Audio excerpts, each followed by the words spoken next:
I totally agree that this group have been proscribed.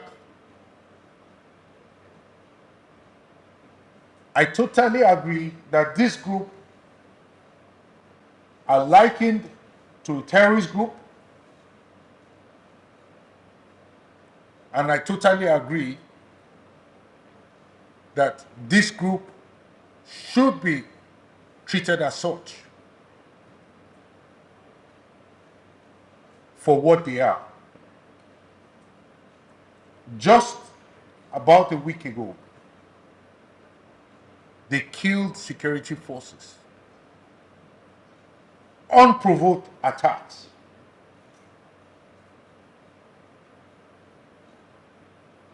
We will not accept this. We will not accept this. And believe me, we are doing something about it. Next, I'll talk about farmlands. Some time back, I believe in April or thereabout, I did make mention that we have rejigged our operations to be able to accommodate us providing protection for farmers in the farmland.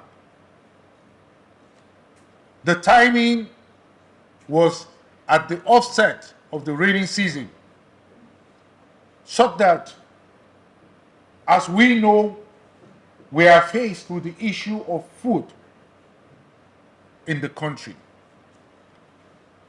And what better way to begin to address that issue than to make it possible for our farmers to go to the farms.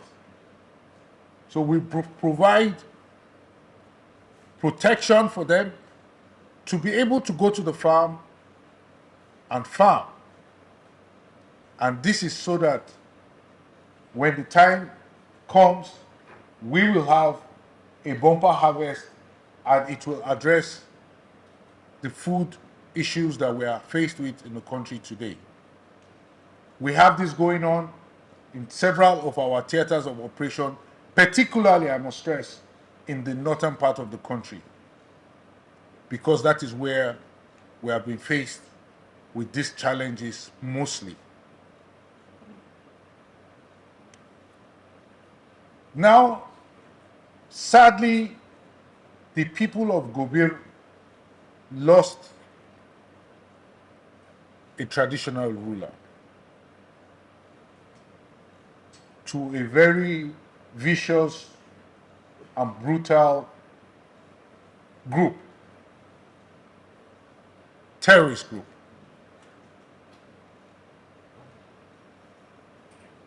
We consider this a tragedy, and our heart goes out to the people of Gobir. For us, as a force, we remain determined to continue to destroy and defeat the terrorists and neutralize their terror infrastructure, diminish their military capabilities, their administrative and logistic capabilities. We have seen also the videos on social media where the people have gone into the forest that they are going to recover persons that were abducted. From inquiries that I've made on the ground, I have not gotten any positive feedback that indeed persons totally 150 were abducted. I have not received any feedback on that. But what I will say is this: winning the war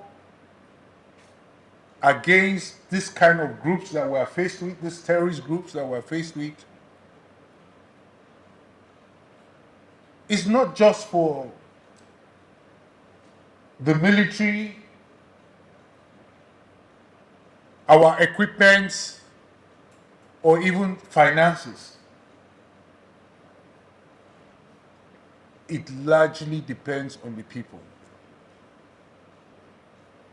If the people of this country say today, no more terrorism, believe me, there will be no more terrorism. When I watched that video, I was moved. And I wish all Nigerians would be moved to taking the bull by the horn as we go against this terrorist. How many are they compared to us? If it's bullets that they have, how many do they have compared to what we have?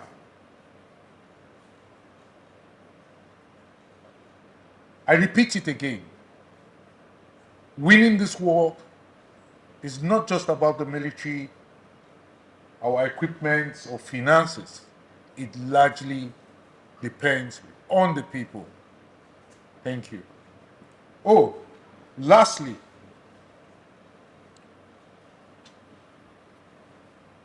is this Shiite, the Islamic movement in various theaters of operation across the country. Now, these operations have different level of intensity, and it's more intense when we look at the northeast to the northwest and the north central. Particularly in the Niger Delta area, we have increased intensity because we want to meet up with the crude oil production target for the nation. Now, who are we fighting? We are fighting an enemy that has taken up different forms in different parts of the country. But this enemy for us is one and the same, the terrorist. You may want to see that some people, when they are talking, they will say bandits. Some people will say headers. Some people will give other kinds of names. Take it from me, they are all terrorists, because what they do is carry out acts of terror against our citizens and against our nation.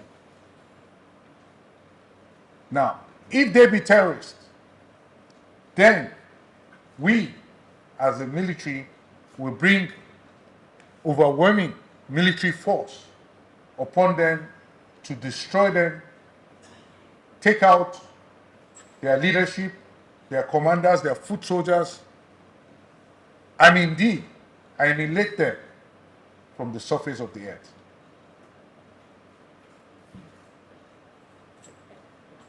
I will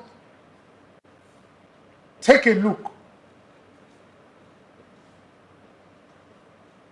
at what you have mentioned about some of them brandishing loot recovered from whatever way they got it, mostly thought to be ransom that have been paid. And I will say to that winning this war without the support of the people is close to impossible. These persons that we have seen on social media brandishing their loot, I will say belong in two categories. First is they are not ghosts. They are proven to us that they are not ghosts. So they come from a family, they come from a home, they come from a community, they come from a state. They have brothers, they have sisters. People know them. Those who know them, what are they doing to assisting security forces to get to them?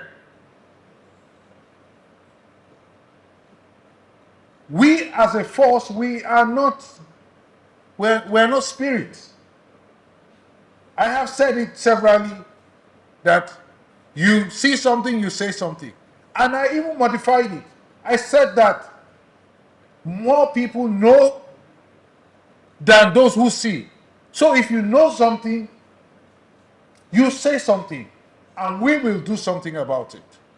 That is what I have to say. We need to get to those people, and people know them. So they should tell us something, so we can get to them. Now, the other aspect is that, have you watched some of those videos? And if you watch them closely, you will see that some of those persons are not Nigerians.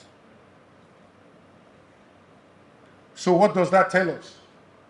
It tells us that we are dealing with transnational jihadists. And this takes us to why we have the multinational joint task force that we have in N'Djamena. But now we can see that they are coming at us towards the Sokoto axis. Because they come in, we go after them, and they run out. What I'll say to that is that we have operational flexibility. We have noted it, and we have operational flexibility. And that is the ability for us to direct our forces to meet our strategic objectives. And that is exactly the adjustments that we're making in our operations in order to address that situation. Did I miss a question?